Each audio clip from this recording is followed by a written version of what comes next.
我们世界各地的莲友们，大家中午好。师父写这一章来跟各位大家结缘，你们听听看。各位，人人皆求名和利呀，每一个人都是在追求。我希望很出名，很出名，希望我的名望要好，我钱财要多，他都希望追求名跟利。但是这个都是身外之物啊！在座各位，你到最后临终的时候，你躺在那个棺木里面，你很有名气，帮不上忙；你所有的钱财帮不上你的忙啊！你死还是独生独死，独来独往啊！各位一定要清楚这个概念。我们不要贪求这个名跟利，为什么？它是一个绳子一样，一条绳子，你很重视它，很在意这个东西，很执着这个东西，你的神识，你的灵魂就被这个绑住了，被它绑住了，知道吗？你要抽腿抽不起来，你的灵魂就没办法跳脱。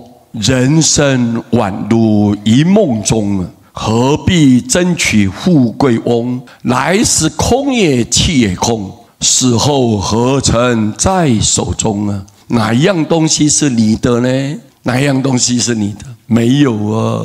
但是偏偏我们人就是固执倔强，把那个假的当作真的，拼命把生命放在那个地方。全部的人都在求名跟利，几人能把欢乐分啊？有几个人能愿意把你的欢喜心、快乐的心分给大家呢？有几个人愿意这样做？我今天快乐，我希望别人也快乐。我今天非常的欢喜，我也希望别人都欢喜。我今天平安，我希望大家都能平安，大家都能无灾无难。有几个人愿意这样做？你看孔子的弟子曾子跟孔子请教，老师，你能不能送我一个字，做我人生的座右铭？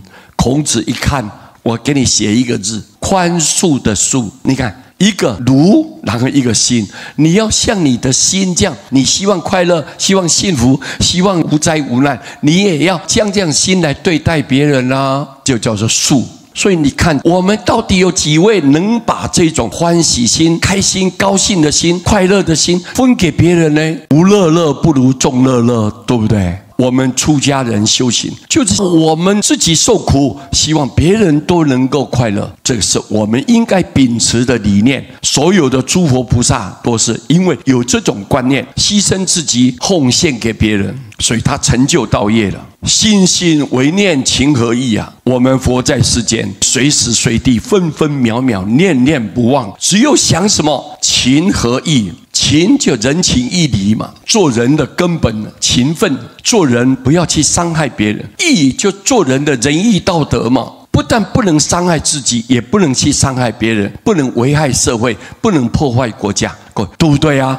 你随时随地都能自我要求，普天尽是有缘人啊！所有全天下的众生都是我们的六亲眷属啊！佛都告诉我们，所有的女人都是我的母亲，所有的男人都是我的父亲。你看，他用这样子宽大的心胸来看所有人类。我们也一样要用这样来对待所有的众生，不但是人，我们应该这样对待，连狗啊、猫啊、鸡啊、鸭呀，我们也要这样的对待他们哦。佛告诉我们，为什么会畜生道？因为不懂是非啊，不懂做人的道理啊，他欠了无量的债务啊，转世投胎变成畜生，他必须要来还债的。所以我们不要任意去宰杀他、蹂躏他、去伤害到他，我们不可以这样。我们只要见到、看到、摸到或者听到，都是跟你有缘的众生，我们应该让他们都欢喜、开心、高兴，那你就广结善缘。今天我们利用这一章，跟所有世界各地的莲友们来报告啊，希望我们互相勉励，共同来学习。感谢大家，阿弥陀佛。